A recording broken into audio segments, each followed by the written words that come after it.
Hello, both sides of the conversation family. We welcome you to this virtual space crafted especially for you. My name is Jada Curry, and I'm both sides of the conversation's marketing director and graphics design specialist. I want to take some time to ground us all as a community into this space we are about to open up in, so let's go through our community standards.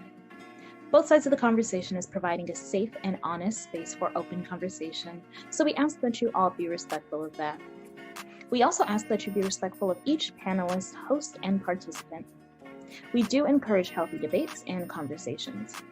Don't personalize anything with anyone. This includes name-calling, bullying, trolling, or shaming. This will not be allowed or tolerated. Your perspective is yours. It is not a prescription. You do not have to agree, but show respect. These community standards apply to all of our live shows and any virtual spaces that we hold on social media, including YouTube, Facebook, Twitter, or Instagram. We want to make sure that we are caring for each other as a community. This is our priority in all of our endeavors as both sides of the conversation. With that being said, I hope you enjoyed today's show and continue to stay in touch with us via YouTube, Facebook, Twitter, Instagram, or all of them. All right, thank you for listening and see you soon.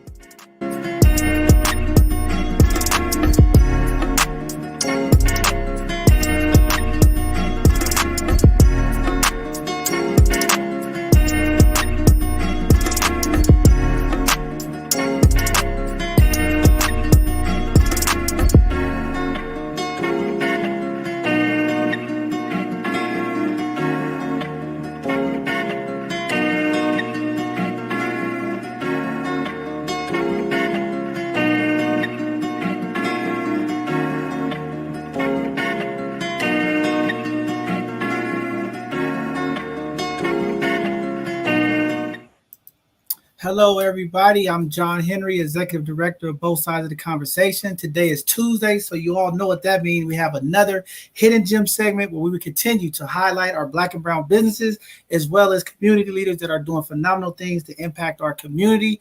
So looking forward to tonight's segment. We have a special Hidden Gem that's going to be coming on tonight. But before we go there, we want to get to a couple of community announcements. First of all, I know everybody's looking at the time saying, what's going on? The show doesn't start till 7 o'clock because we had some guests tonight that needed to cancel, and we had one guest for tonight, special brother. Given the circumstances, wanted to get started a little bit early just to get this brother out of here. He's a phenomenal guy, but I wanted to get him out here, so that's why we started a little early tonight.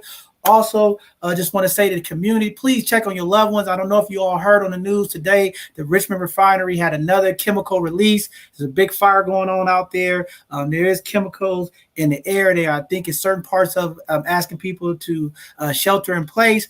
So to all of our community in Richmond, if you know family that live in Richmond near the refinery or anywhere in that area, please continue to pray for them. Look out, check on your loved ones. Make sure that they are sealing their doors and windows at the house so that the chemical smells and things won't get into the house. So just wanted to put that out there. Please check the local news as they continue to update about the situation. The Dixie fire is going nuts. It is still spreading, one of the largest fires that they're seeing here in California so far for the fire season.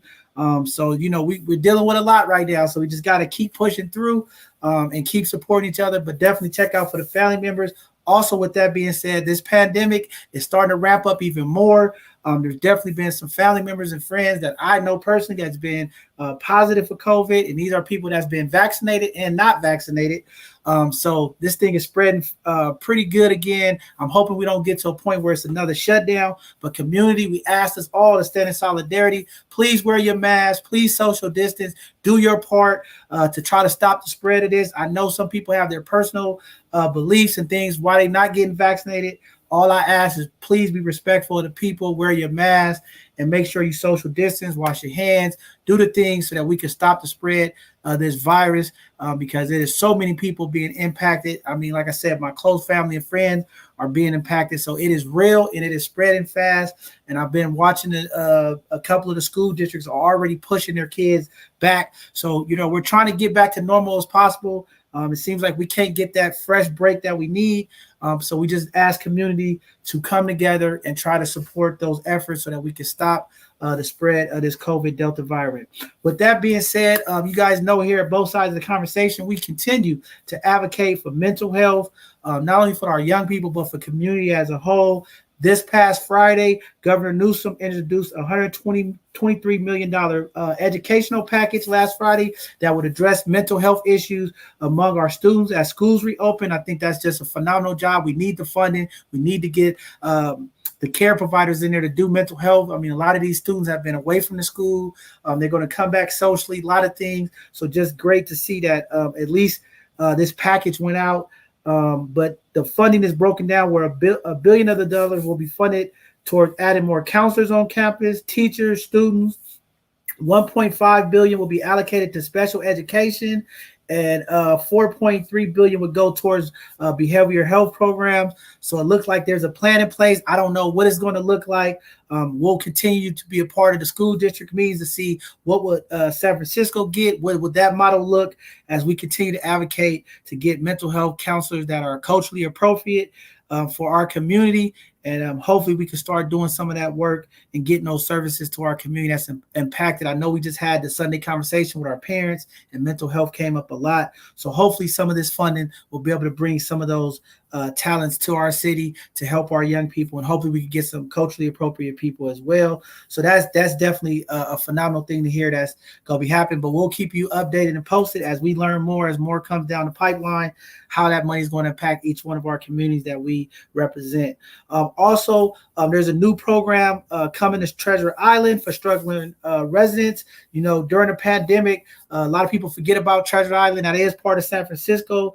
They was hit with different opportunities to get food services like Uber and different food services to bring DoorDash and things like that to the Treasure Island. A lot of those calls were refused. So one of the nonprofits on Treasure Island was awarded $500,000 grant.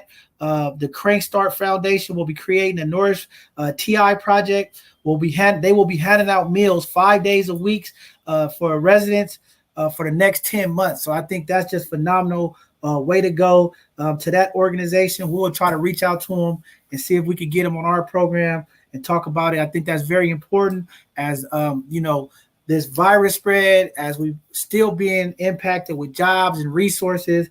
Here in California, people are being impacted. So anytime we have these type of organizations providing meals and services to the community, it is welcomed and much needed.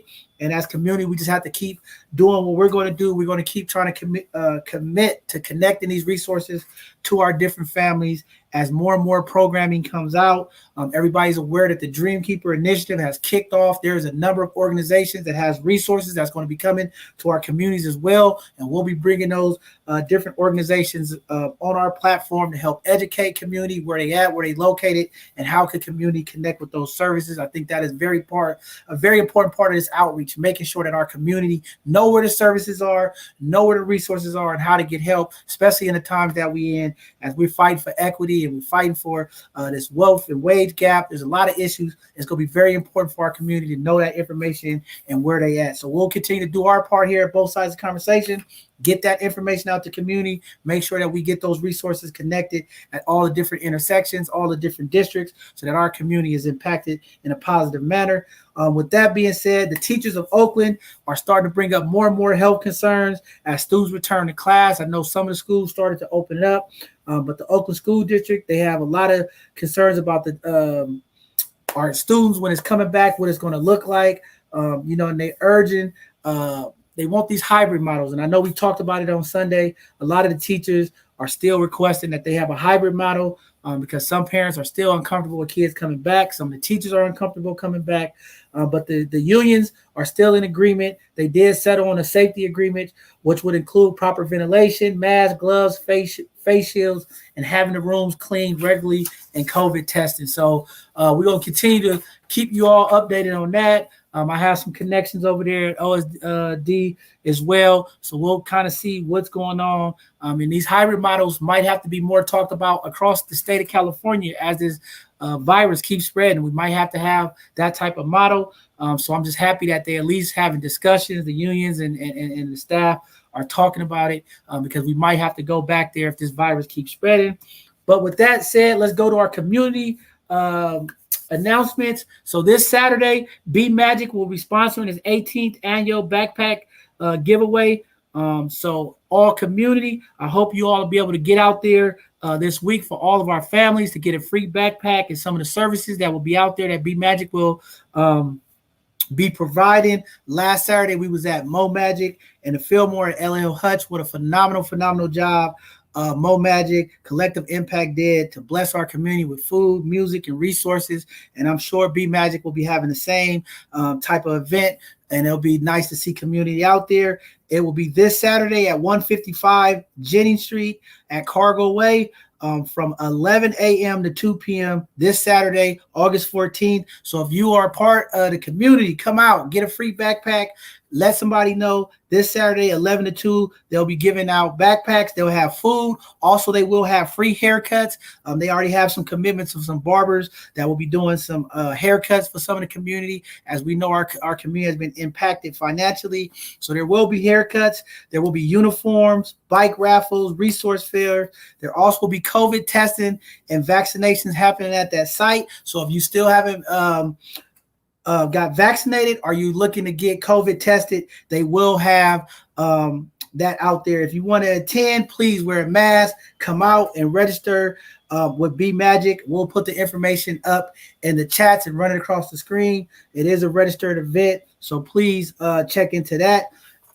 For both sides of the conversation, upcoming this Thursday, we'll have another one of our educational presentations on Thursday. We'll be having Cynthia coming back to do legacy planning. I think this will be some great information for community as we continue to intentionally make sure our community gets the information about legacy planning, building generational wealth, paying off debt, and all the financial literacy conversations that we continue to have here at both sides of the conversation. I think it's going to be great. So please join us this Thursday at 6 p.m. and let Cynthia and her team come on and bless community with that information.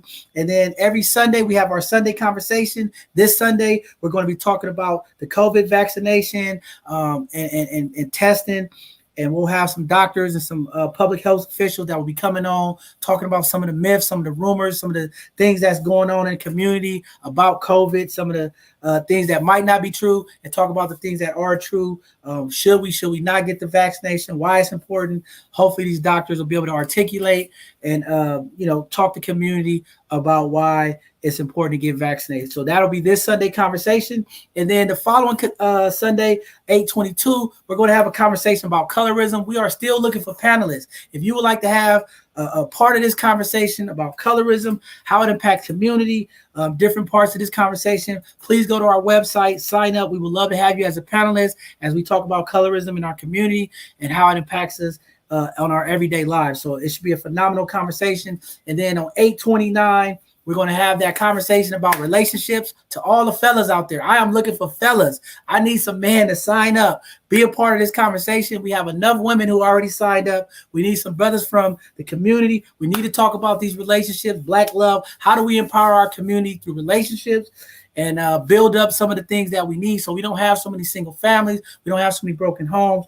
I think it's an important conversation. We had this conversation before, but I think it's just something that we need to continue to happen. We need to inspire and have true, transparent communication with the women and the kings of our community. So I think it'll be a powerful conversation. So all the kings out there, I'm asking you brothers to sign up. Come on, I need some support. I don't want to be the only brother speaking for all the brothers in the community. I like to hear different perspectives. I like to hear different understandings. Yes, these conversations can get triggering and be a little bit tense, but we go handle it professionally, and we're going to get through it and make sure that all voices are heard and that we really find a way to come up with a resolution to deal with the relationship issues in our community.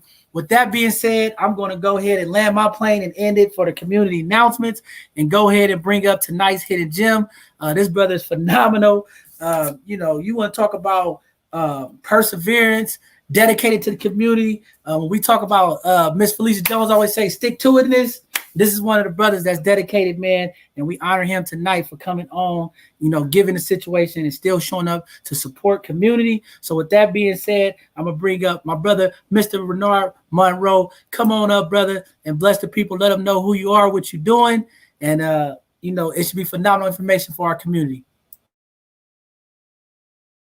Oh, you got to unmute yourself. All right. Thank you for having me, man. I really appreciate it. I'm excited about what's going on in our city and building our city back up the way it's supposed to be, supporting families, supporting our children. And that's what I'm about. A little bit about myself. I'm the founder and executive director of Youth First. Youth First is located in the Lakeview OMI area. I'm close to Jose Ortega Elementary School, in between Jose Ortega and Sheridan. We operate out of Merced Heights Playground, which is a park and rec facility that was closed down. It just got rehabilitated. We just had a remodel, and we're getting ready to do a third level remodel with groundbreaking in February of 2022.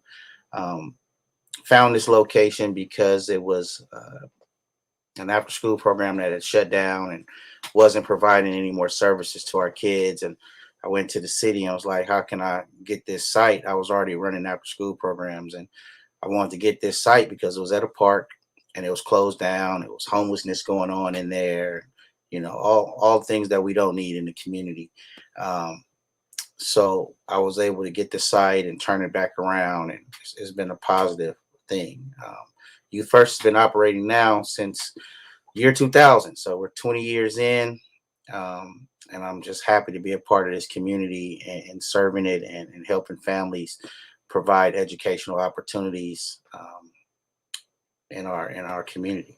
I also am the president of Invest Black. Invest Black is a community collaboration. We collaborate together to support Black businesses and Black nonprofits, just Black-led organizations, just to helping out, supporting in any way we can. And it's been a positive thing. A lot of positive things have come out of COVID.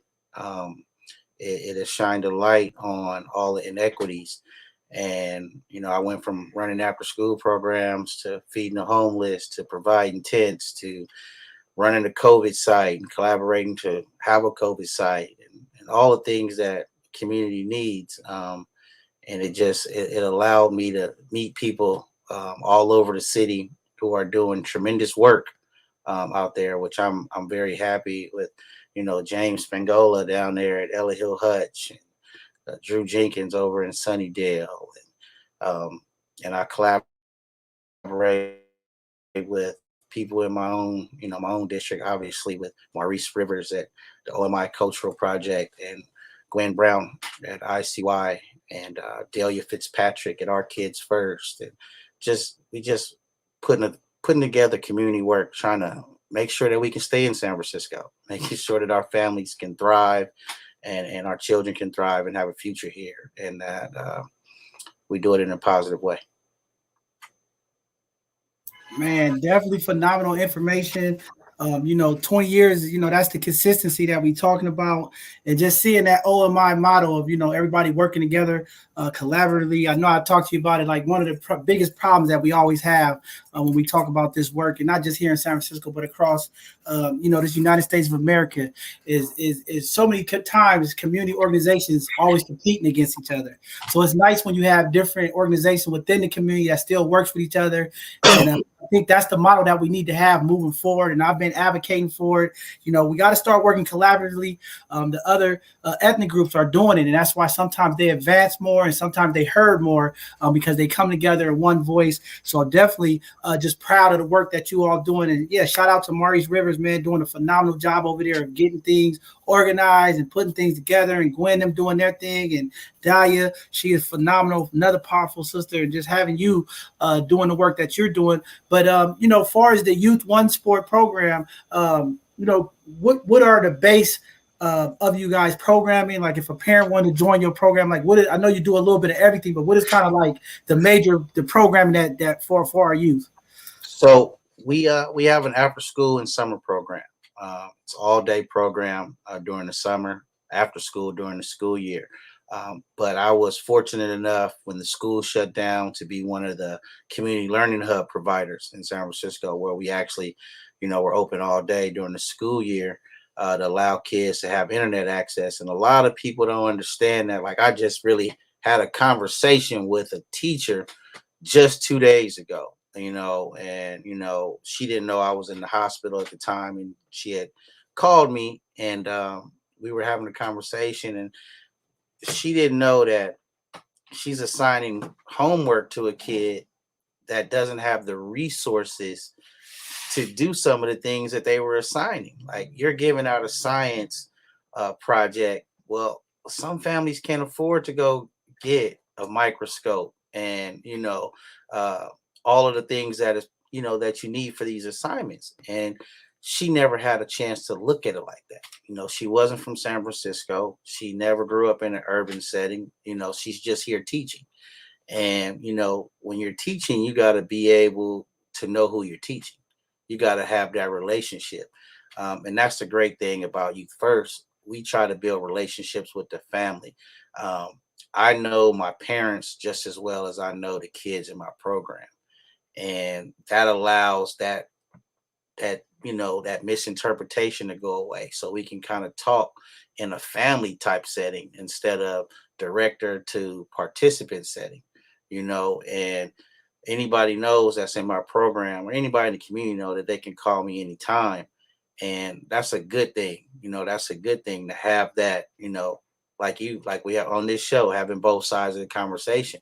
You're having that conversation with the families about things that they need, the education piece, the hunger piece, or just the quiet place piece, right? A lot of my kids that are in my program, they didn't have a place to do Zoom. So having that community learning hub, they're sharing their bedroom with 2 other siblings, right? So how about having 3 kids in one room all on Zoom trying to focus, right? So providing that space for our kids was so important for me. And then this COVID, this crisis that we still in, it allowed me to be more of a help. And I felt like I really needed to step up to the plate just as a man, you know what I mean? And all the things that we thrive and we want in life kind of goes to the background when you see a kid that's in need, and you're like, man, you can have all of this if it's going to make you smile. You know what I mean? So that's what Youth First is about. And, we're open all day, every day, for any family that wants to join. And we make room for everybody that just wants to be a part of Youth First. Man, that's powerful stuff, man. And thank you for having that hub. I didn't even really understand the impact of that hub until we had the conversation with our parents and our educators. And, just having you say that again is just a reminder, some people do have 2 or 3 kids and they all in school trying to learn in small spaces. And then when people, when family members did get tested for COVID, I didn't even think about it. What about the houses that only have 1 bathroom, right? You're supposed to be isolated. Y'all got 1 bathroom that you got to utilize. Or like you said, it's 1 room or it's a 2-bedroom house. The parents have a room and the kids share a room. Now it's 2 kids trying to do, this, and then the parents trying to work in the living room. And then you got somebody that is on lockdown trying to quarantine. So it's definitely, those hubs was very important, and just glad that they was able to make those hubs happen. And I think even if we go to these hybrid models, like they're talking about in Oakland or even here in San Francisco, you guys, hubs are going to be very, very important. Right. And we got to keep supporting those. And this is where I'm talking about when we talk about money going out to the community, it's for organizations like this that make sure that you all are there to impact. And like you said, having that relationship, because, our people are very prideful, so they ain't gonna really always say they won't help or they don't want everybody in their business. But having you as one of the community liaisons that can connect with the families and talk to them and meet them where they at and say, hey, look, let me help you. That's why we need a community to support, and these different organizations to support that type of movement for what you're doing. I think is very powerful and impactful.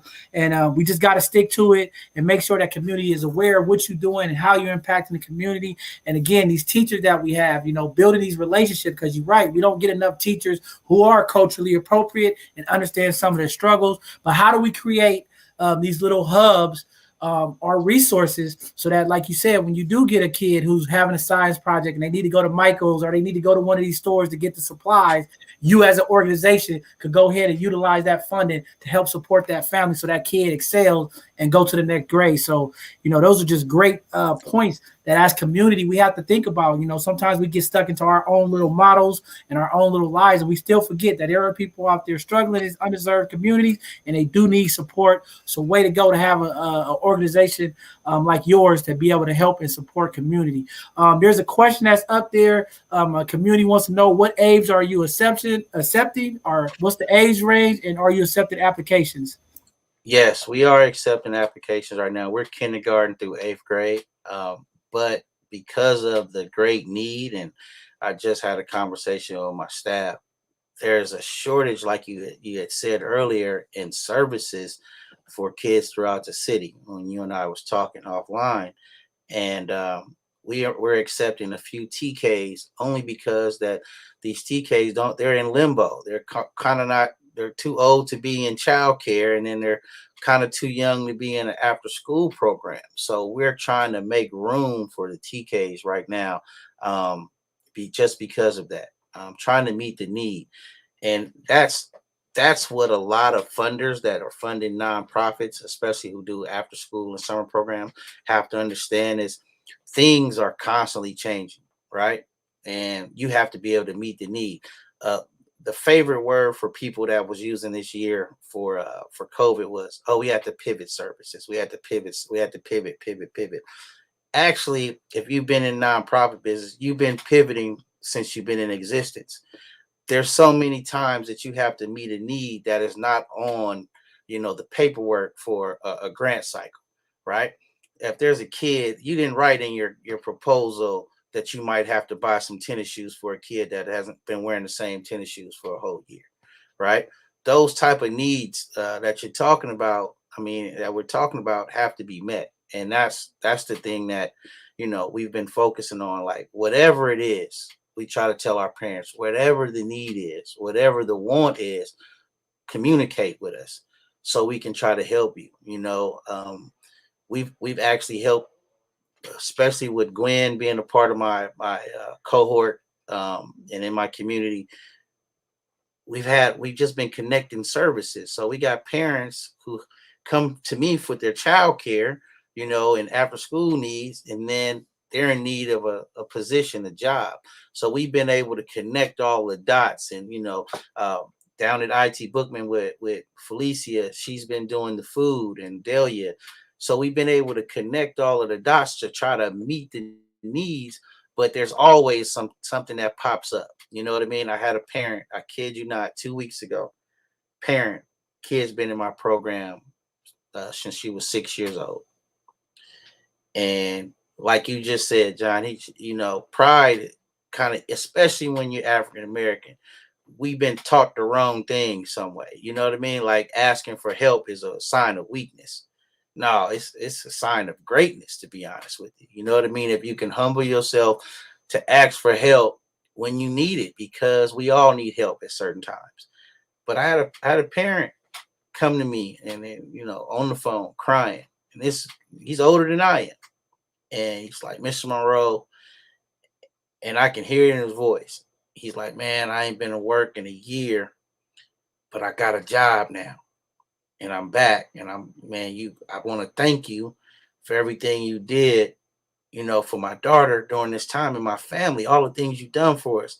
He said, and I hate to do this to you, but I'm stuck over here on Ocean Avenue, and my car broke down, and I got it over here to Faxon Garage, and they told me it's going to be $600 to fix my car, but I need to get to this job. And I said, what? I said, come on up to the program, man. We about to make this happen. So the garage, and he wanted to prove so badly, because I took him at face value. No, you don't have, that's our problem. It's like, I hear people say, I didn't give that homeless man $1 because all he's going to do is go drink with it. Well, if your heart is in the right place, you give him $1, and what he does with it is what he does with it. You know what I mean? But you're doing it for the right reason, because he said he needed it. So, but he had the garage call me, and it shocked me. And the guy was on the phone. He said, yeah, he needs a water pump and this and that. I'm like, you don't have to explain, sir. You'll have your money, fix the car. Don't worry about it. And 2 days later, he's coming in the building. He didn't know that we had already paid, the car. He didn't even know. He just asked to borrow $100, right? But we ended up paying the whole bill for him. So I told him, you keep that $100, and you and your daughter, y'all go out to eat. That's your gas money, but don't worry about that money. Take care of yourself. Having that opportunity to give back to the community is what it's all about. You know what I mean? And, he's working. His daughter's still in my program. And those are the feelings that make me get up in the morning. You know what I mean? To be able to make sure that when someone is in need in your community, that you can help them out. Man, phenomenal, but very powerful, you know what I'm saying? And that's what we need, man. And this is, see, these conversations that me and you are having is the real conversations that we need to be having with the city. And I'm reaching out to the city attorney to get on there. How do we create these pathways? And like you said, sometimes it's data and it's information. Real life stuff happen, right? You got this contract, we got to do stick to the books and data. But how do we get to a point where we got to deal with reality? You know what I'm saying? Like you said, it's one thing to fulfill agreement, but then it's like we got to remember the people that we're serving, the community that we serving. So how do we still keep that fine line, but we still have those opportunities? Because right there, what you did was just impact. You just blessed this brother family, put him out a stressful moment. Like sometimes we don't even think of how many other ways that by you blessing him or being there to support them, how you just impacted the community, right? That's maybe a tension argument that didn't happen with the old lady that night, right? Or right. You know what I'm saying? Like a lot of things, man. And that's what sometimes they don't get. Like how important just being there to be a blessing to the community, and how much impact that really is. And just thank God that, your organization was there to help and support them. And I mean, this is why we got to get behind our organizations, our smaller organizations as well, and support them, because sometimes y'all will have that one-on-one contact that sometimes the larger organization just can't deal with or relate to. But we got to figure out a way, because definitely, these type of circumstances come up. I mean, even you talking about the kids with the shoes, man, I just ran into some kids, same situation. Like it's parents out here that's struggling. And it's like, we have these organizations, we have these resources, people are holding on to resources. How do we, like you said, pivot to get these resources to our community? It does no good to say you're an organization and you provide the services and you're not giving direct services to the community. And sometimes that's what's happening. We got people sitting on funding, sitting on support, waiting, and our community is being impacted. And we got to find a way. And I'm going to keep having those conversations as I do my part to advocate for community and organizations and how we do business. Like, we have to be open. And I think sometimes cities, counties, states, we fall behind because we're not innovative. We get so stuck in these comfortable constructs that we're not able to open up and really bless the people, right? Because it's all good to say we're trying to bless the people, but the red tape, the bureaucracy, and all the other stuff really hurts the community. So, it's a lot of roadblocks. And I get it. There's a level of accountability. There's a level of checks and balances that needs to happen. But as we evolve, in this society, you know what I mean? As technology evolves, we have to find ways to put other checks and balances to still make sure that our community gets the impact, man. And too many times in our community, we have these stories where there's services, but the impact's not happening because of sometimes these roadblocks and stuff. So just phenomenal job to hear, the work you're doing in community. This is what this is about. This brother right here, powerful. And he talked about, the stuff he's going through, and he's still here tonight. I wasn't expecting him to be here tonight. And when we talk about leaders of the community, right, to all my sisters out there that's talking about where's the brothers at? Let me tell you, Mr. Monroe, they call me all the time. John, where the black man at? Where all the men at that's leading the community? Where they at? What they doing? All the women doing it, right? And I give it. I always give my salute to my queens. They are doing phenomenal jobs in our community to impact, but there are good guys out there that are making things happen for our community. And that's why you here tonight, to highlight you and the work you're doing. And those testimonies is the kind of things that as community we got to get behind and support to make it happen, no matter if it's Mr. Monroe program or any program out there, how do we get behind and support them? And as our elected officials watch and listen and hear from the community, how do they get to a point where they can pivot and be innovative and think outside their normal constructs, right? The things that's comfortable, because a lot of times the behavior is all about comfortability, right? And we're afraid of change. So how do we really push that into our community, to our elected officials out there, so that they can be thinking innovative and hear these type of testimonies and stories and figure out how can we impact, how can we work things so that our organizations can pivot to support those in need and in these times that we're in, especially during this COVID. Yes, So, definitely. Thank you, brother. Definitely. And I'm in San Francisco, I mean, to be honest with you, I mean, all over the Bay, in Oakland, San Francisco, there's a lot of great men doing some great things. And, to be honest with you, this is about hidden gem, but really our communities are the hidden gems.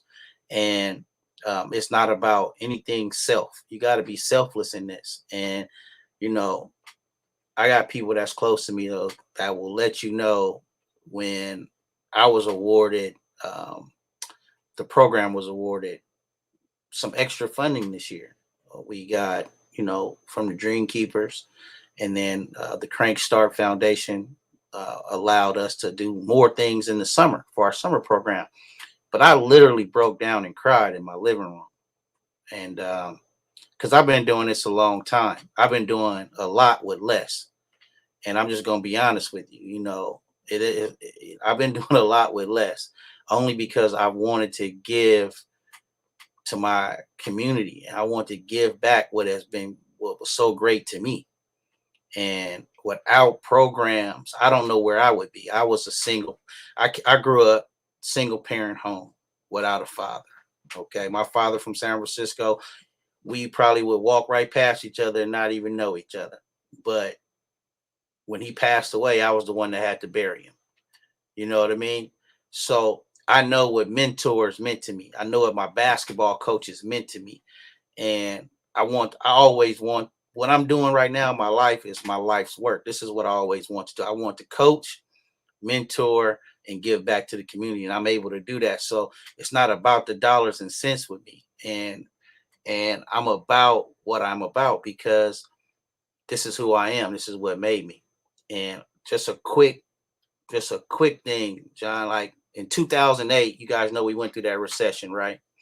And the city was canceling programs all over, right? And cutting funding. They cut me to zero, right? They cut my funding to zero. I had no money to run an after school and summer program. I had to let my staff go, right? I worked an entire year until I got add back money for free at my program by myself. Okay. Every day by myself. So like when I talk to my staff and my team, I tell them, they complain sometimes about what I asked them to do, work a little harder, that type of stuff. I'm like, man, listen, everything I'm asking you to do, I did it. I had to mop these floors. I had to get here early. I had to drive the van. I had to gas the van. I did everything that I'm asking you to do with no help, So that's my reward at the end of the day, seeing some of the things that's happening in our community. But it's also a sad thing in our community, because we're having to do all of this because we're in such need. You know what I mean? I wish we didn't have to have food programs. That means people aren't having an adequate life. I this year with Crank Start, we were offering a free program for the summer, right? And I'm laughing because, we got a lot of great organizations in San Francisco, right? But I've never charged ever.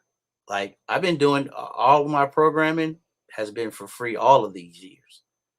So when they're like offer a free program, I was laughing because I'm like, we've been doing it. We've been offering it, because I was that kid that couldn't afford to go to the YMCA growing up. My mom couldn't afford that. If it wasn't for my coaches putting me in, if I wasn't a good athlete, I wouldn't have been able to play on basketball teams or travel and all of that, because my mom couldn't afford it. I never forget one day I lived in Oakland, and I went out to Oakland Dynamite's practice. That was a Pop Warner football back then. And I made the team, right? And I was excited. I went home, told my mama, like, man, I'm about to play football. I gave her all the paperwork. I didn't know about the pay. I didn't know anything about it. I just knew I had to have a physical. But it got down to it. It was like $185 registration fee. And my mom read it back to me. She like, well, you gonna be playing football in that backyard. You're not gonna be playing football for the Dynamites this year. And I just remember that crushed me, right? That like just literally crushed me. Like I was seeing all my friends play, and I was like, man, I can't play football, you know. And when I look at these kids today, especially living in San Francisco, things are so expensive, man.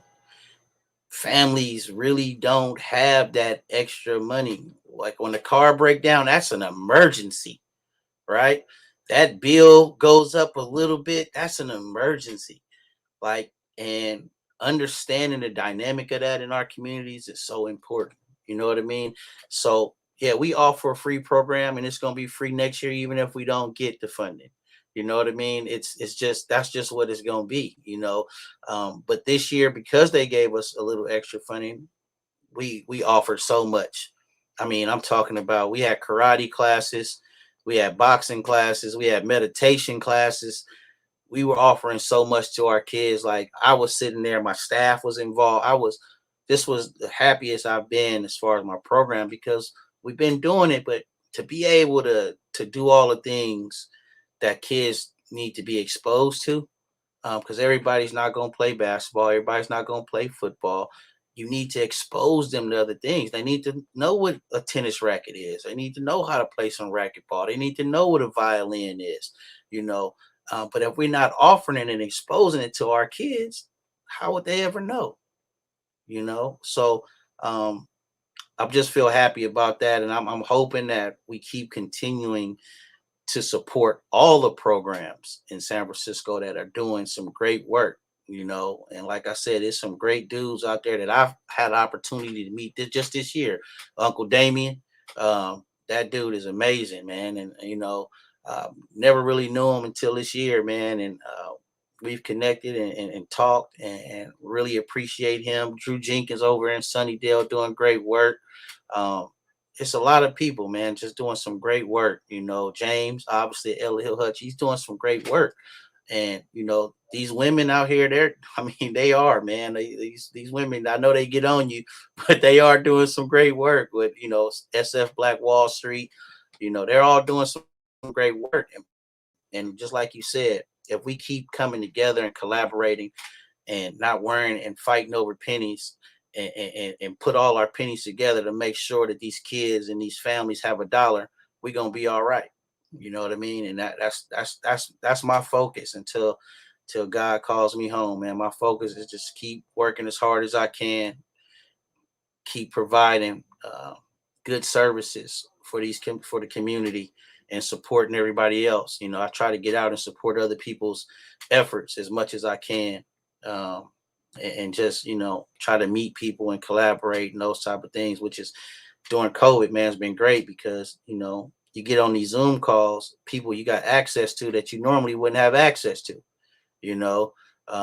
You know, the district attorney calls, I mean, gets on the Zoom with me, you know, the head of the CDC gets on, you know, wants information about the community. Like you said, data is important, but it's also important to get them to understand what you're going through in your community and how can they support, you know, and hearing what they can do.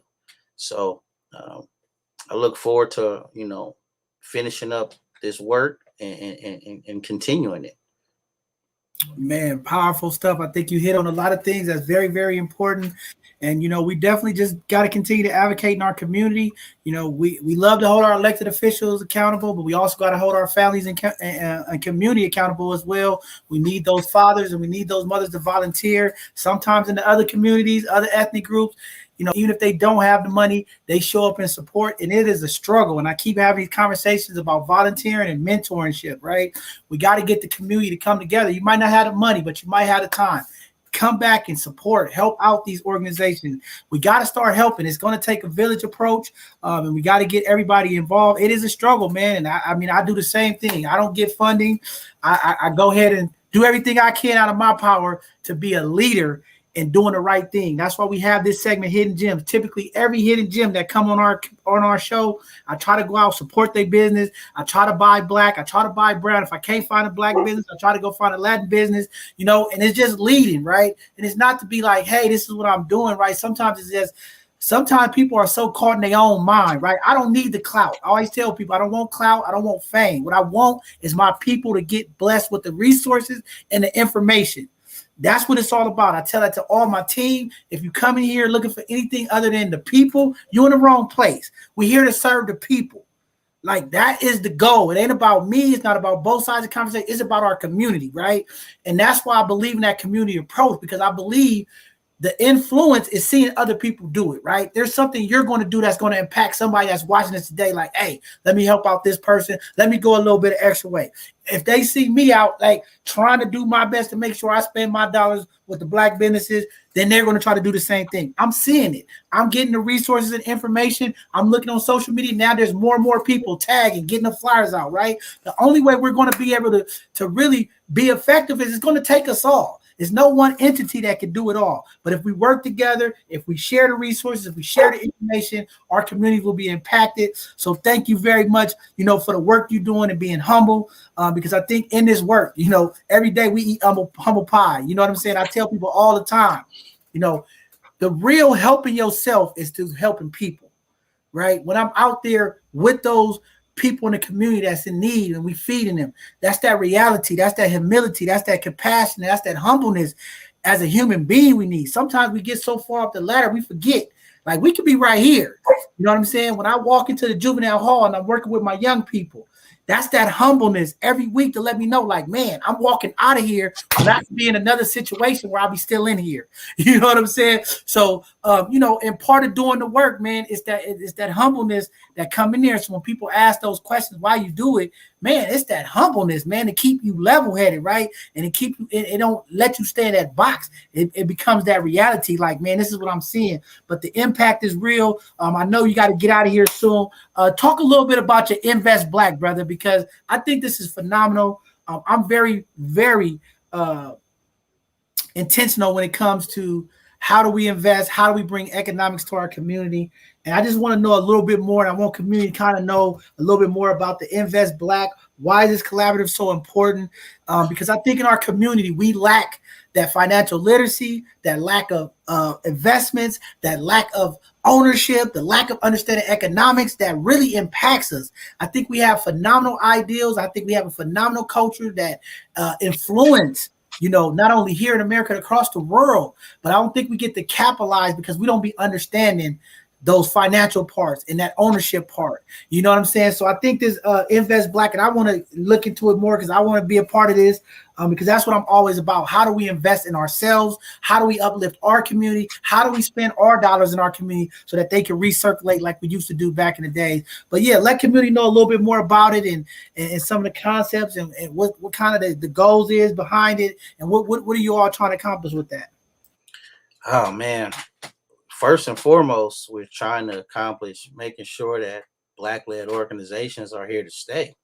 I don't know what the percentage is, but I just know for a fact that Black and brown families are disappearing in San Francisco at an alarming rate.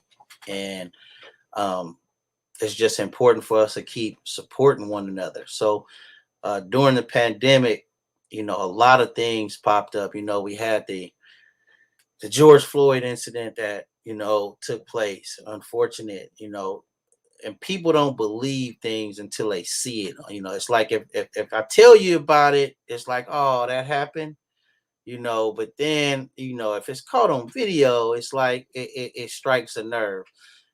But in the Black community, the crazy thing, this is just art. This is just let me put my opinion. I can't speak for everybody. You have to kind of be on both sides of the fence because especially as a black man, if I speak too harshly on something that I truly believe that's affecting my community, I'm an angry black man, and you don't want to be labeled as that. You want people to hear your message. You want people to hear your pain. You want to hear your frustration and the things you want to change. So with Invest Black, it was like, you know what? We have to invest in our community. And we don't have to get investments from other people. We need to have our black community, our brown community invest in themselves, you know, bringing each other together because we all, for some reason, I don't know if it was supposed to be like this, but for some reason in our community, we try to work by ourselves a lot. You know what I mean? And if you look at any other community, any other race, they work together.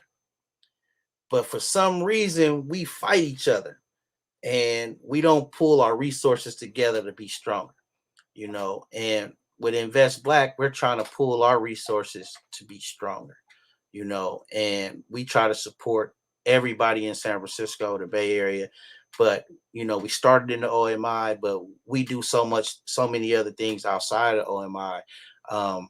Just recently, I know you guys probably passed by, the unfortunate incident of 4th of July last year with Jace Young. And, that is in the Bayview.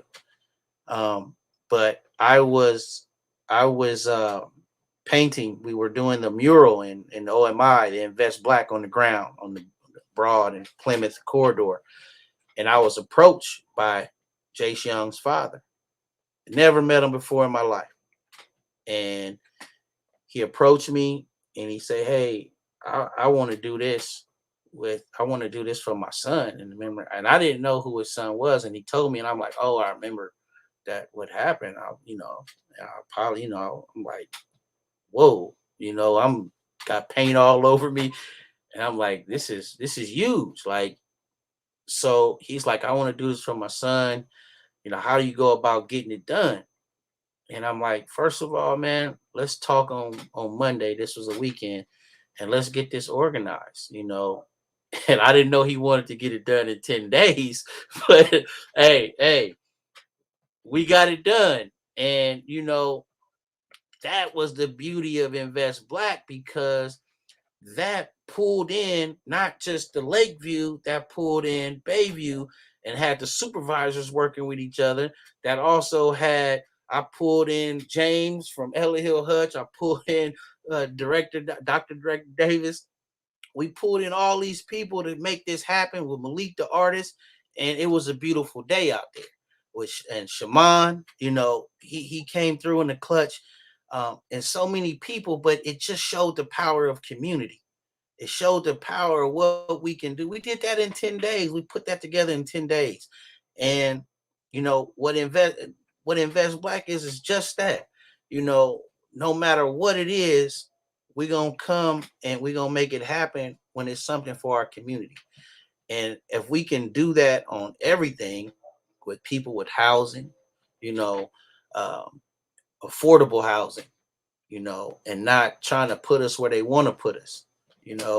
We should be able to be everywhere in the city, and the only way we can do that is if we have conversations with people and if we're together. People like to pin people against each other, and when you do that, you separate the power. You're giving away the power that you have, right? So with the city officials that you talk about with Invest Black, let's say I come into this community and I go to Potrero Hill and I say, "Hey, I'm gonna give this program $50,000 to do this, but I'm not gonna give this program nothing." That other program is all happy, but it's another program that's doing just as good as work you are, but it's not getting the funding. But guess what? If that program is working and collaborating with that other program, guess what that other program director gonna say? "Oh no, I don't think it's right that you get. Well, just give me 25 then, and give them 25. We're gonna make this work because we're gonna work together." But see, with Invest Black, we do that, right? And we're trying to get everybody else to do that.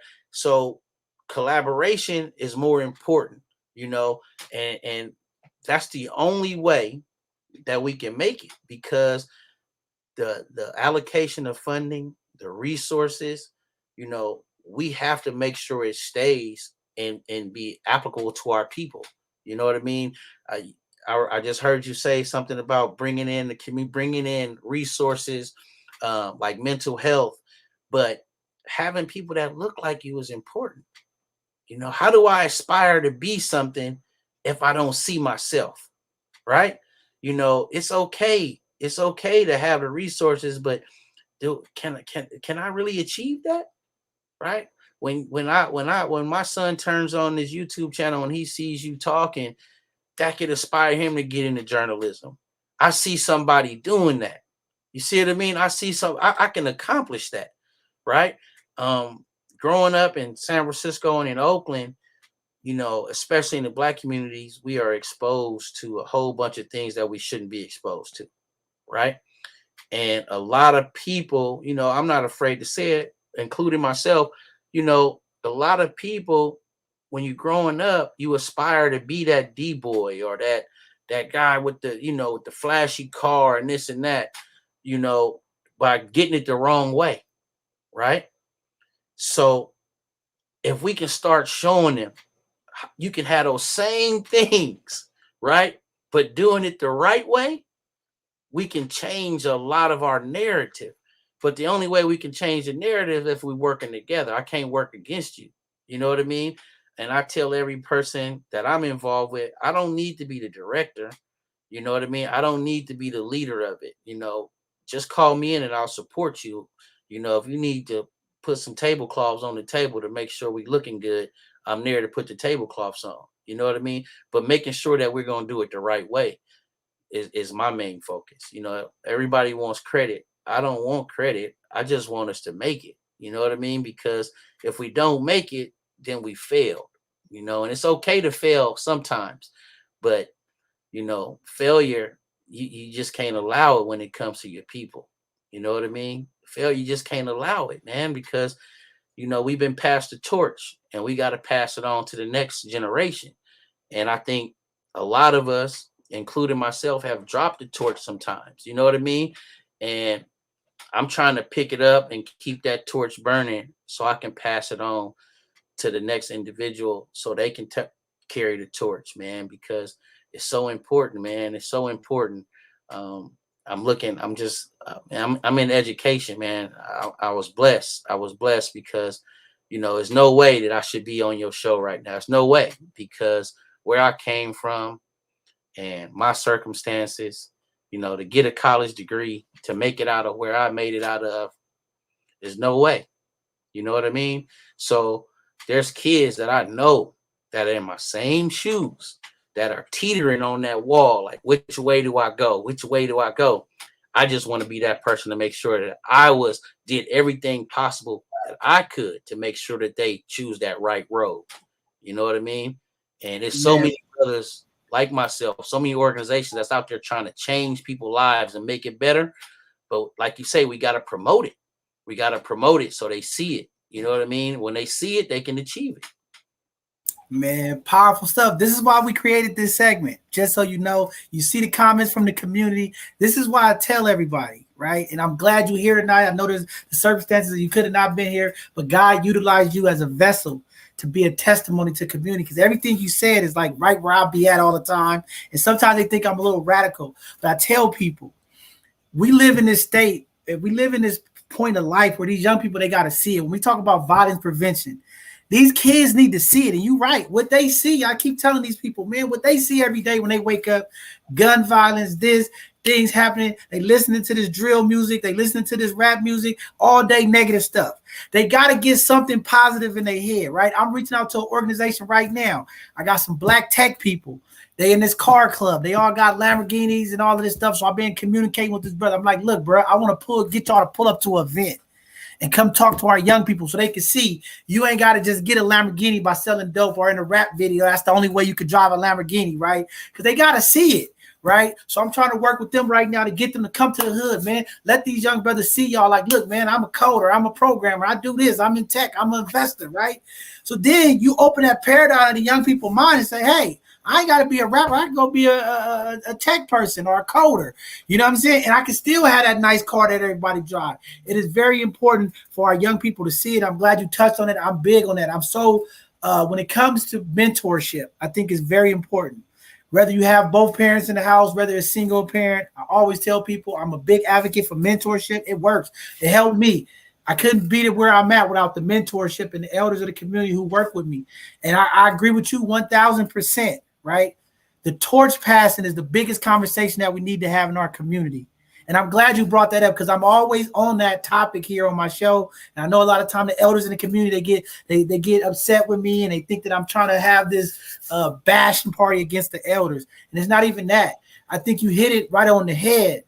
It comes a point where we got to pass the torch to the young generation. You know what I mean? We got to take all this information, this knowledge, and we got to embed it into our young people and enrich them and give them the tools to push the movement forward, right? Because these ideals get stale.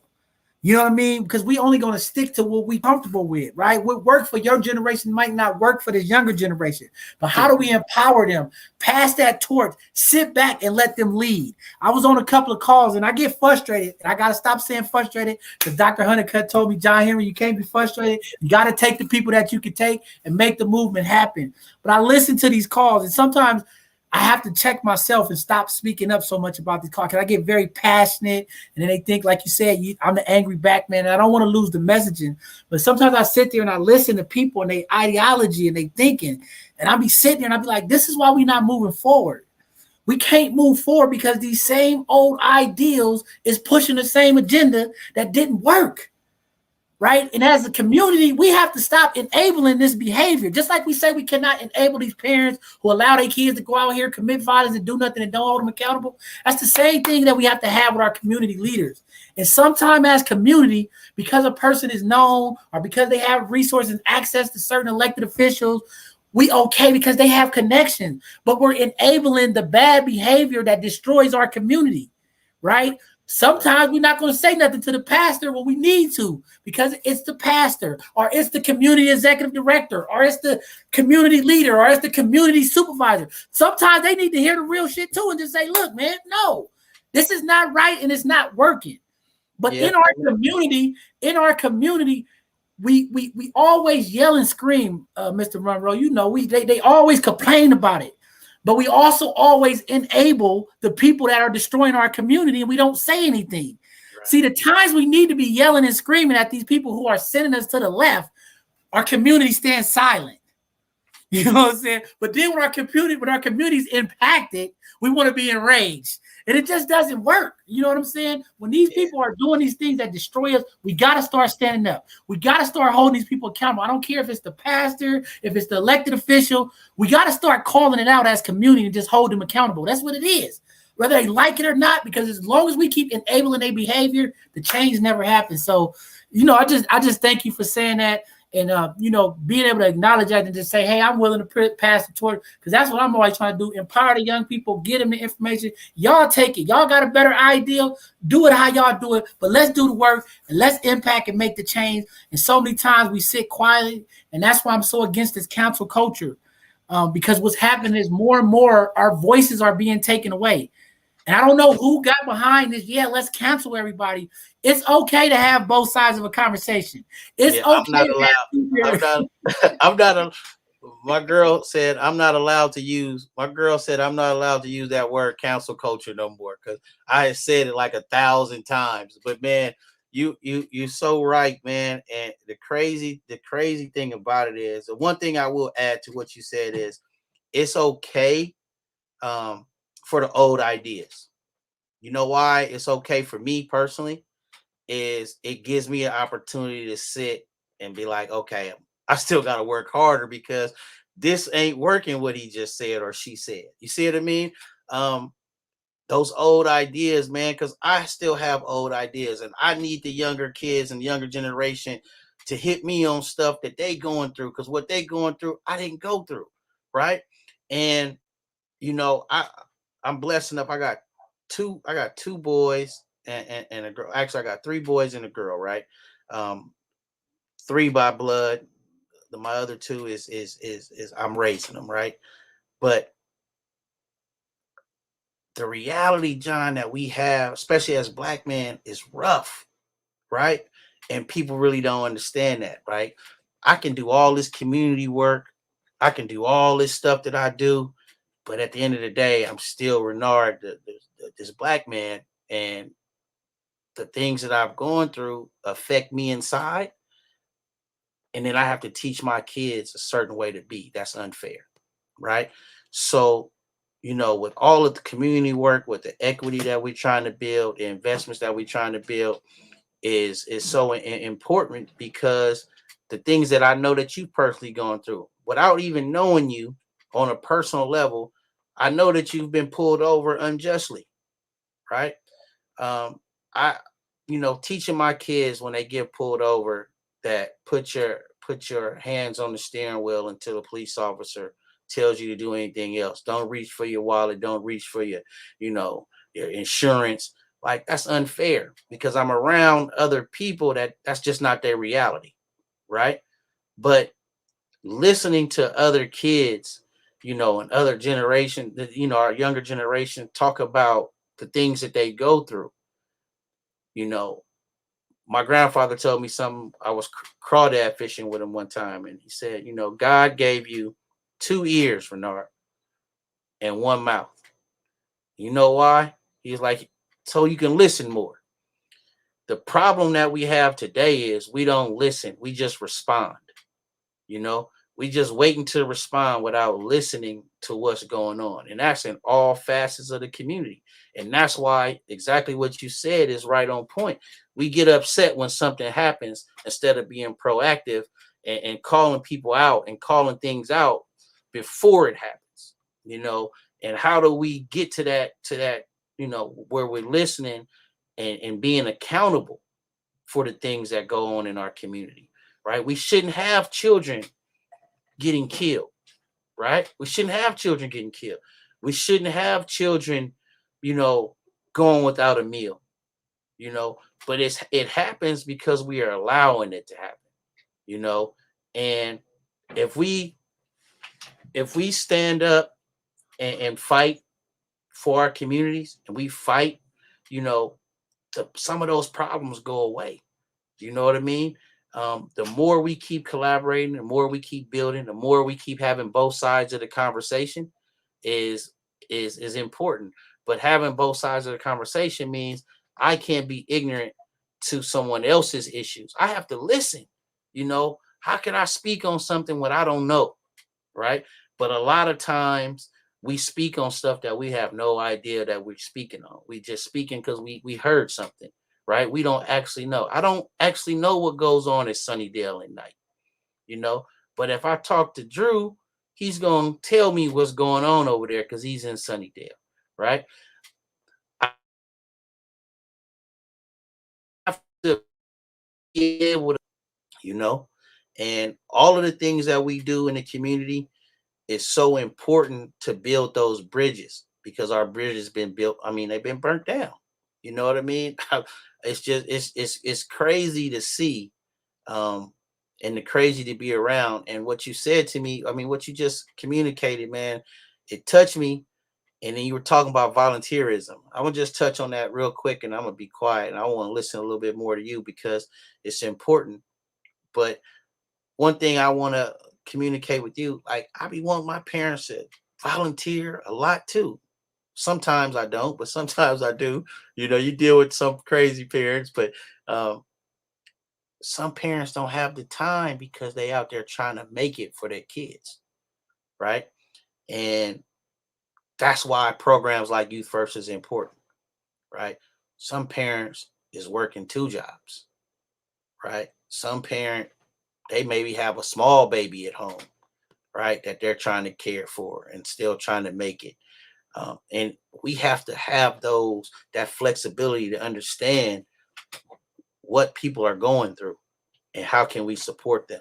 Um, I played sports all the way through, all the free sports except for basketball. I was really good at basketball, so A lot of people paid for me to play for them, but my mom never got an opportunity to watch me play basketball till I got to college because she was at work. Never got an opportunity. So I was talking to my kids one day, and I had to tell them, I said, the reason why I don't miss none of y'all games, I don't miss any. Like I got my son is the point guard at University of San Diego. My oldest son played football. I got another son playing basketball at Stanislaus. I don't miss I try not to miss their things because I know how it felt when I would see my friends, my teammates run over to their parents after the game, right? I had nobody to go to, right? I always just walked out of the gym, walked out of the park. Like I didn't have that embrace. When they have parents' night and, they're giving out the roses to the mom, I didn't get those opportunities. So I try to make sure that I give my kids their roses, right? So even when they don't want me there, I'm embarrassing them. I try to be there, right? And so the parents that's in Youth First, right? I send a letter home each week. And I'm like, because they don't follow, I'm like, we got an Instagram. I know you wasn't on the field trip, but check out your son, your daughter on IG. We got pictures up of your kids.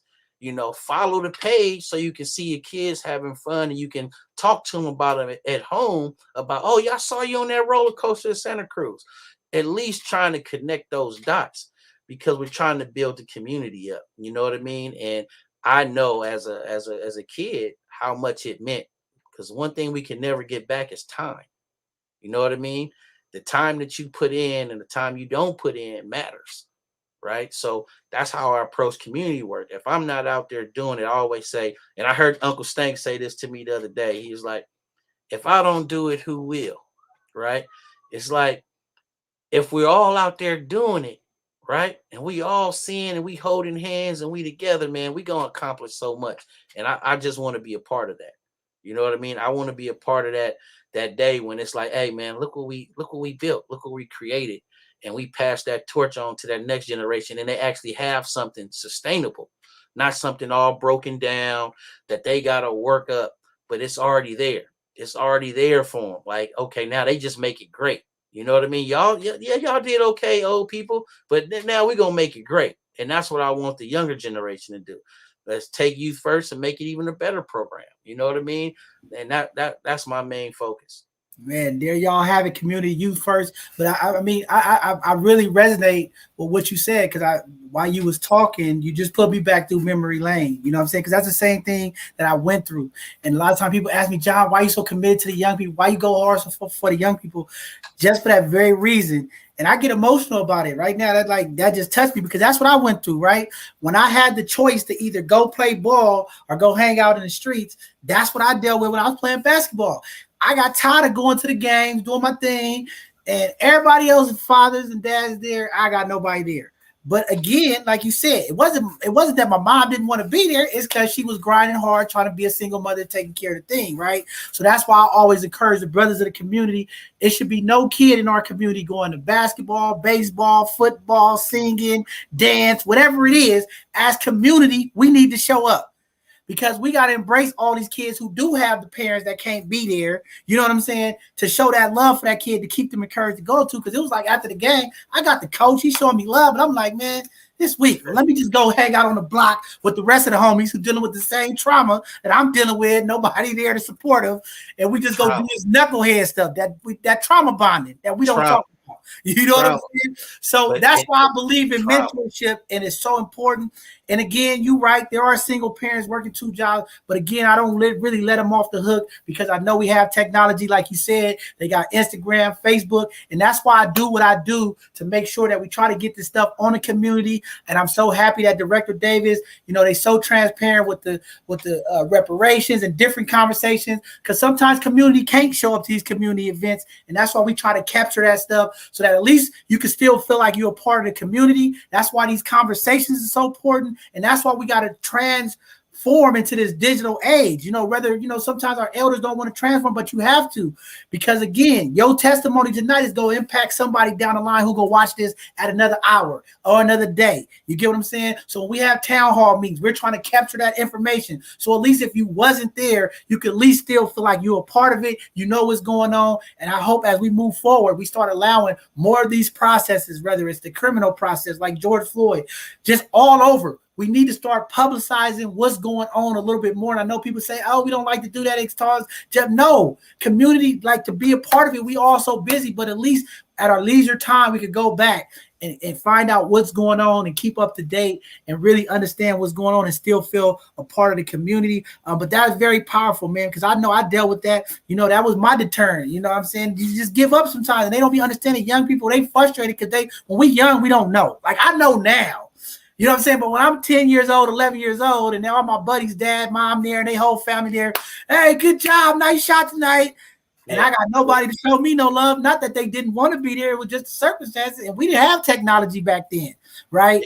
So right. That's why with no Instagram and Facebook and all that when we was growing up. Right. We had to go to the library, get the thesis, the index, and go look, what I'm saying? So that's why I go so hard on my young people and I don't get them a break. You know what I'm saying? Because I'm like, y'all got Google, you got YouTube, you go find out about any assignment on this world off the internet. So that's why I hold my young people to a higher standard. I'm expecting y'all to get honor roll grades, because the stuff we had to do to go get the research, it was work. Y'all got it easy. You could just China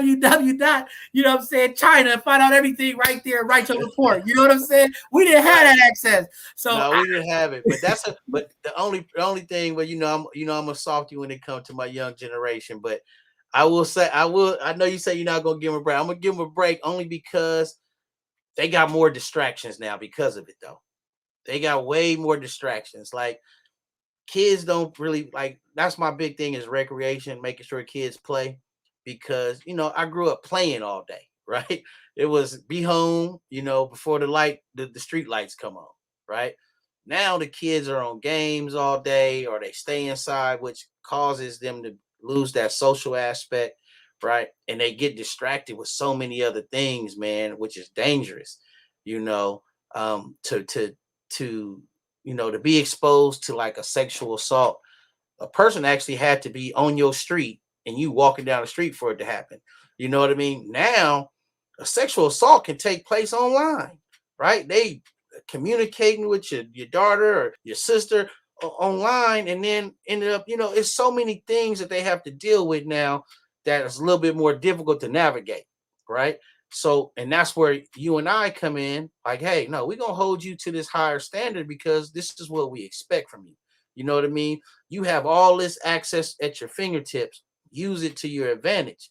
Use it to your advantage and not to your disadvantage. And that's where you and I come in, because like you said, we didn't know because we were young. But now that we do know, it's our job, it's our duty to make sure, even if they're not listening, at least we know we said it. At least we know we tried to display it and we showed this is the way you can do it. You know what I mean? And I'm hoping that these kids are taking advantage of some of the people who are trying to do it the right way, because it's a lot of negative stuff out here. It's a lot of negativity. No, definitely. I mean, definitely, you're right. Especially,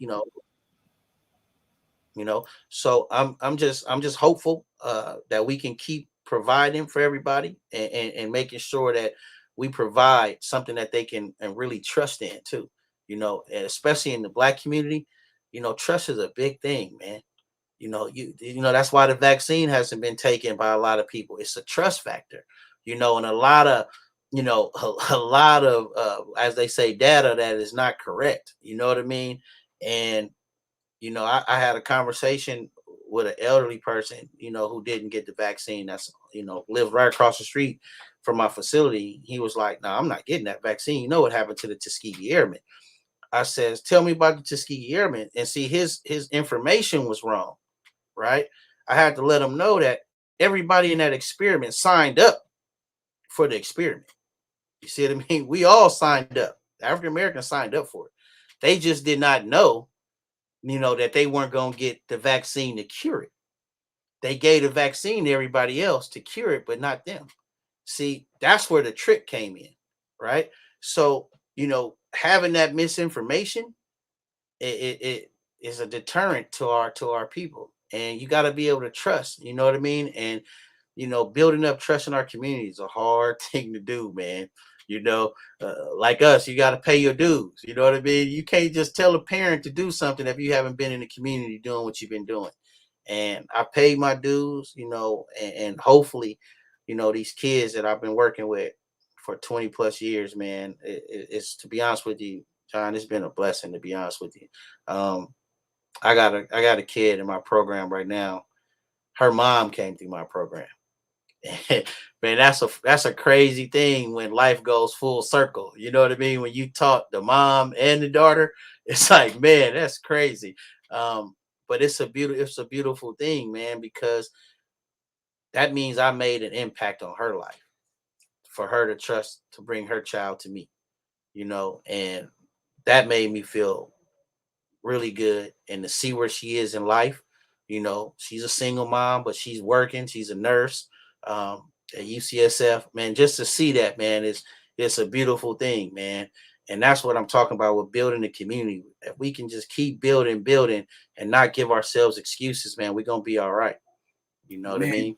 definitely very powerful stuff, man. We got to keep doing the work. It starts with us. We got to lead by example. We can't be straddling the fence out there. And that's why I'm so hard about, ethics and our moral values as community leaders, right? We got to lead a certain way, because if not, we're going to be sending those mixed messages that's going to continue to derail our community and what we're trying to do. But I think you're right. It is a phenomenal blessing when you see it. I deal with it every day with just my child, having a grandbaby, watching my daughter raise her, now my grandbaby. It is a beautiful thing, man. It's just like, wow, like, I didn't raise you raised your kid. I'm watching this stuff happen every day. Every day I'm amazed.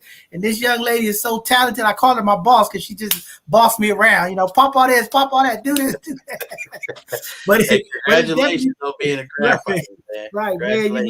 I'm just excited. Next week she's gonna be going to school, and I'll be able to be there first day of school to see it. And she go to school on my birthday next week. So it's like, oh man, happy birthday! What's more important? Right. It's like, what's more important? Be there for the first day of school to see this. Every time my daughter went to school, I always there.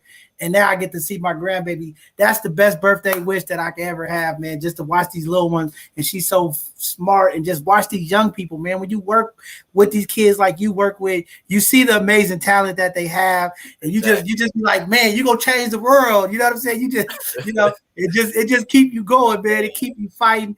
And definitely Uncle Steak, man, work with all of those young people. They don't even understand the impact of having his wisdom, his leadership, just blessing them and supporting them and the stuff that he's doing. He's still blessing me with his wisdom. And that's the thing, man. Like, and we just now starting to really get into a good relationship, man. And that's the crazy thing, is like, I'm listening to him, tell me about things that's going on over in his community, man. And he listening to me about what's going on this side. And those type of things are so important as we keep building, man, understanding how we can support each other and how we can accomplish things, man. And I will say this, your granddaughter, you being there first day of school, if you keep doing that every year, like, just play like you gonna miss, like, don't even be there for 10 minutes. I guarantee you she would know if you wasn't there. You know what I mean? Because the one time I didn't make it to a game or I was late, my kid brought it up. Hey, you missed the game. Yeah, see, I knew you cared if I was there. I knew you cared. So believe me, your grandchild, your daughter, she know when you was there first day of school, man. And it's a beautiful thing, man. It's a beautiful thing. Man, that's what I'm trying to keep building.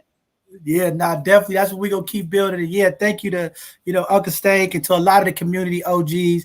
I know people think that I have this issue, but I really sit down, Derek Tolliver, Rainin, different brothers in the community, Corey Monroe, different people. I'll be just trying to be a sponge, man, and just suck up the information. And Uncle Steak always just, being a blessing to our community, I always thank him because he just, he give it up like it's supposed to be. And that's how it should be, right? Because sometimes as the males in the community, we don't really get to interact and just talk. And I just be sucking it up, man. And we got to take that, while we here on this earth, man. And that's why it's important that work you doing, blessing these young people, giving them the game, giving them the information, because one day we not going to be here. But that impact of what you do, man, when you hear people walk across the stage and say, man, I heard you say this. I get it all the time. Kids out of juvenile, man, I thought this kid wasn't going to make it. He just wasn't in the mindset. But something in those seeds that we planted, now you got a job. Now you got a family. You're doing this thing. It's like, man, it's just never know. Never know. And you never know when people's light is going to come on. You know what I mean? Everybody makes moves at different times, man. And it's just important to keep pushing that positive message, and you just mentioned like Raymond Ross, man, Brown Bombers, like he's done some great things in the community. Nate Ford with the San Francisco Rebels, all these people, Derek, man, he does a tremendous job. Eson, all of them dudes, man, they do a Malik Looper, all of these guys, man, I really look up to, and I think, to be honest with you, especially with this platform, it's so great that you can celebrate other people. And that's the thing that, doesn't happen a lot. You know what I mean? And I know this was supposed to be about Renard and Youth First, but it's about us as a whole and celebrating one another and keep building. You know what I mean? And, I'm seeing what Uncle Damien's doing, all the things he got his hand in so many pots, man. I don't know how he getting all that stuff accomplished, man, but it's amazing. You know what I mean? Just watching it. And my thing is, if we can keep celebrating and collaborating, man, we're going to be all right. We got a lot of work to do, to be honest with you, man, just with the inequities and all this. But we're on our way if we can stay together, man. And I want to be a part of it all the way. Anybody that's watching, that want to collaborate with me or send your kids Youth First or have me help or support your mission, man, just reach out to me. My phone number's on the screen, website, anything, man, anything moving forward, I'm available. As long as the health is all right. Yeah, we're gonna keep praying for your health, brother. You right. I Nate usually here on Tuesday to co-host with me, but this weekend they was out of town playing hoops, so that's why he wasn't here. But yeah, brothers like Uncle Damien, Nate Ford, they the reason why I get 2 hours of sleep a night, because I'm trying to keep up and make sure that I'm doing as much impactful work as they doing. But they definitely doing it, man, and you doing your work, and that's why I love this segment, and that's why we call it the Hidden Gem Show. Even though sometimes people know who you are, it's for the people who don't. You're not so hidden now. We want to give you roses while we're here and say, good brother, thank you for the work you're doing, because a lot of times what happened in our community is once somebody passed away, we at the funeral home, and we hear about all the impact, all of the stories, and we don't acknowledge it while we're here. So this segment is really to highlight, support, and uplift our community. And you're right, so many organizations and so many people who are doing the work don't get that acknowledgement. And sometimes they go to other people, and we want to make sure that we create a space for ourselves, for our community, to highlight them and thank them for the work that they do, because we know through that thank you is that encouragement to keep going, that perseverance. You know what I'm saying? And it's showing right here. You here tonight, even going through what you're going through, you still here. And that's what it's all about. Consistency is everything, and connecting with community is what it's all about. The love and the passion is there. We see what you're doing. Community, Youth First program, the numbers up there. Reach out to this brother if you got somebody in the community, some young people that need some programming after school. I was just on the Unified School District call yesterday, and a lot of these after school programs are not going to be available for our community. They're doing things to figure it out. Why not connect with Brother Monroe here, get your kids into the program so that they can have some after school activities and some things that's going to help and empower and impact them moving forward. So thank you again, good brother, for coming on. Very, very, very supportive of the work you're doing. If you have any digital flyers, if you have any information that you need us to get out to community, please send it over. We'll blast it on our network and make sure that community is connected. And then as we start moving forward, we're still building capacity. We got a lot of ideas that we're going to be doing here at both sides of the conversation for community engagements and things of that nature. We'll definitely connect with you and make sure that you're a part of that conversation. I still got to reach out to Drew. I've been trying to get a hold of Drew forever, but I'll get him. Everybody's busy doing the work. Like our lovely mayor always say, just do the work. Director Davis is always telling the community, just do the work and everything will fall in place. And that's just what we're going to keep doing the work, keep blessing, keep being a blessing, keep doing what you're doing, brother. Keep your spirits up. And we'll definitely be praying for you here to make sure that you support it any way we can. I have some community comments in there. They did say if you need some help, reach out to them. I'll get that information to you. People do want to help. So it's just good to have you out there. And we just want to say thank you, man. And we appreciate you. And you're no longer a hidden gem tonight, man. Everybody know who you are. They're going to be blowing your phone up, trying to connect with you. And that's what we want. With that being said, community, thank you for tuning in tonight for this Hidden Gem segment. Speaking about leadership, tomorrow is our great mayor's birthday. Make sure we all salute and support our mayor, man. And I be telling people, man, don't get into the politics of all of the crap and the things that's going on. We love our mayor. We support our mayor. We're going to always support our Black and brown people. We're going to uplift them. Even when people be trying to throw the salt and the hate, that's still our mayor. She's still our sister. She's still one of the queens, and she is doing phenomenal things to help impact us. And I'm going to make sure that we support her. Tomorrow's her birthday. Make sure you show some love to our great mayor, London Breed, and wish her a happy birthday. This is Leo season, and my birthday's next week. Salute to all the Leos out there. You know, we great leaders, and we're fearless. You know what I'm saying? So shout out to all the Leos out there, and to our great mayor, happy birthday to her. And, thank you to Director Davis for all her hard work and blessing the community. Thank you to Uncle Stank, all of our community leaders, Us for Us, SF Rebels, Brown Bombers, SF Black Wall Street, all the community leaders that are doing things to impact our community. We thank you, we support you, and we salute you. Keep doing the work, and things will be changing. So with that being said, we'll see you all this Thursday for our next Educational Thursday segment, where we'll be highlighting financial literacy conversation on legacy planning and things of that nature with Miss Sandy or Cynthia and the team. And then this Sunday, we will be having a conversation about the COVID vaccination. We still have spots available. If you are in the medical field, or if you're in the Department of Health, or if you have some information that you would like to present to community about this COVID, about the vaccination, why or why not people should get it, some of the impact, please sign up on our website and you could be a panelist for this Sunday's conversation. We would love to have you. We want to have different perspectives as we talking to our community. As our great brother Monroe said, it's all about the messaging. We got to make sure the trust is there, the messaging is correct, so that our community can then make a decision on what they want to do, whether they want to or not. We're going to still support them. Continue to put your mask on, continue to social distance as we're working together as community in solidarity to stop this spread. Let's all do our part. Be the change, be smart, because some of the things that I'm seeing on the internet is really disturbing to me. People going to the clubs and they know they tested positive. Like, come on, community, we got to do a better job. I've seen 8 or 9 events where people have been tested positive and they out in the community. If you test positive, quarantine, stay in the house.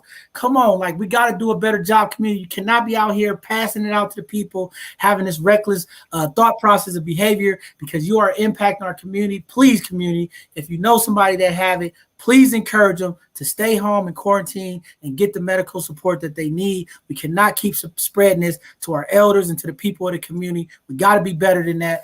So with that being said, thank you all. We'll see you this Thursday. Thank you, brother U-Sport and brother Monroe, for coming on tonight, holding it down for our hidden gems. And shout out to the other hidden gems who couldn't make it. We're going to continue to pray for them as this COVID is spreading. It is real, community. We got to make a decision on what we're going to do to stop the spread of this, but let's work together, be the change. We will see you all this Thursday. Have a blessed evening. Keep doing the work, be the change, and let's make sure that we move our communities forward. See you all on Thursday.